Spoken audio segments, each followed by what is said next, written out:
Assalamualaikum warahmatullahi wabarakatuh. Halo adik-adik semua.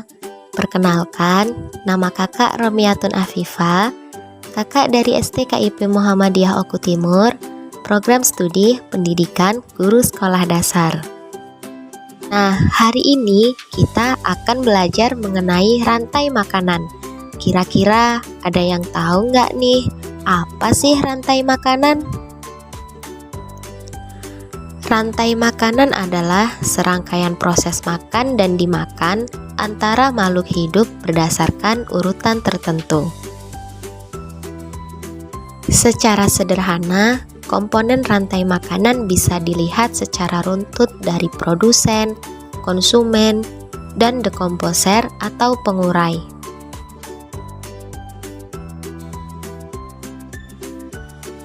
Yang pertama, ada produsen. Produsen adalah makhluk hidup yang berperan sebagai pembuat makanan sendiri melalui fotosintesis.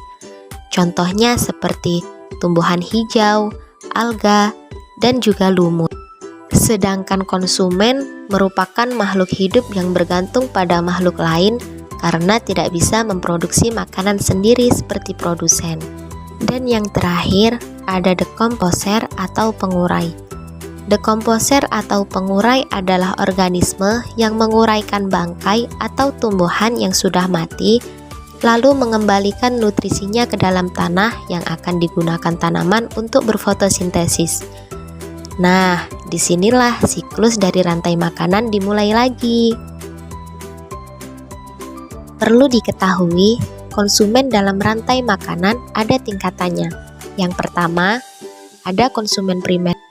Konsumen primer atau biasa disebut dengan konsumen satu merupakan pemakan produsen atau tumbuhan dan biasanya disebut dengan konsumen herbivora.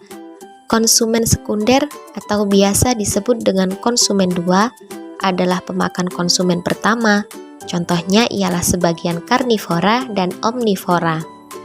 Selanjutnya, konsumen tersier.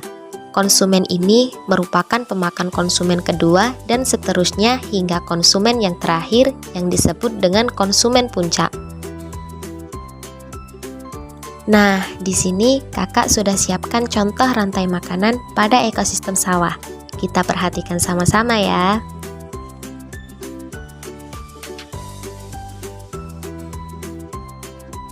Yang pertama ada padi, yaitu padi sebagai produsen penghasil makanan untuk organisme lain. Kemudian, padi dimakan oleh burung pipit. Burung pipit yaitu sebagai konsumen primer atau konsumen satu, karena burung pipit merupakan hewan yang memakan tumbuhan atau yang disebut dengan herbivora. Lalu, burung pipit dimakan oleh ular. Ular yaitu sebagai konsumen sekunder atau konsumen dua, karena ular merupakan pemakan hewan lainnya atau karnivora. Selanjutnya, ular dimakan oleh elang. Elang yaitu sebagai konsumen puncak. Elang memakan ular untuk kelangsungan hidupnya. Dan yang terakhir, jamur.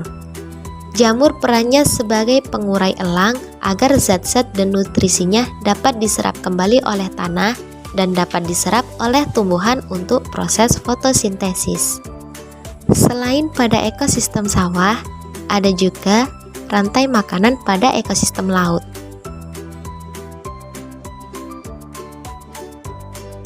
Pada ekosistem laut dimulai dengan fitoplankton.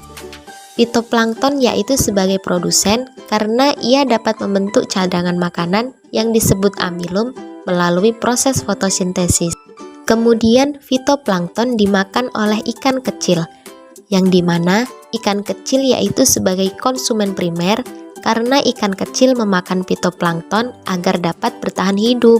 Lalu, ikan kecil dimakan oleh ikan besar. Ikan besar yaitu sebagai konsumen sekunder karena ikan besar memakan ikan kecil dan mengubahnya menjadi energi untuk kelangsungan hidupnya. Dan ikan besar dimakan oleh hiu. Pasti sudah tidak asing lagi bukan dengan kata hiu? Ya, hiu merupakan konsumen puncak karena hiu memakan ikan besar agar dapat bertahan hidup. Yang terakhir, hiu oleh bakteri. Bakteri perannya mengurai hiu pada saat mati. agar nutrisinya dapat diserap tanah di mana tanaman laut hidup. Nah, bagaimana? Seru bukan belajar tentang rantai makanan? Selanjutnya, kakak sudah menyiapkan kuis. Kita jawab sama-sama ya. Soal pertama, rantai makanan di samping terjadi pada ekosistem. Kira-kira apa ya? Coba kita lihat gambarnya. Gambar pertama ada rumput, gambar kedua ada kelinci, gambar ketiga ada serigala, gambar keempat ada harimau, dan gambar kelima ada pengurai atau jamur. Kira-kira apa ya? Coba kita tekan hutan. Soal kedua, tumbuhan, tikus, ular, burung elang. Berdasarkan rantai makanan di atas, tikus berperan sebagai A. Konsumen 1, karena tikus memakan tumbuhan. Soal terakhir, pada rantai makanan, decomposer berfungsi atau berperan sebagai, di awal tadi sudah dibahas bukan? Kalau decomposer berfungsi sebagai pengurai. Jawabannya D. Terima kasih sudah mau belajar bersama kakak hari ini. Semoga bermanfaat untuk kita semua. Sampai jumpa. Wassalamualaikum warahmatullahi wabarakatuh.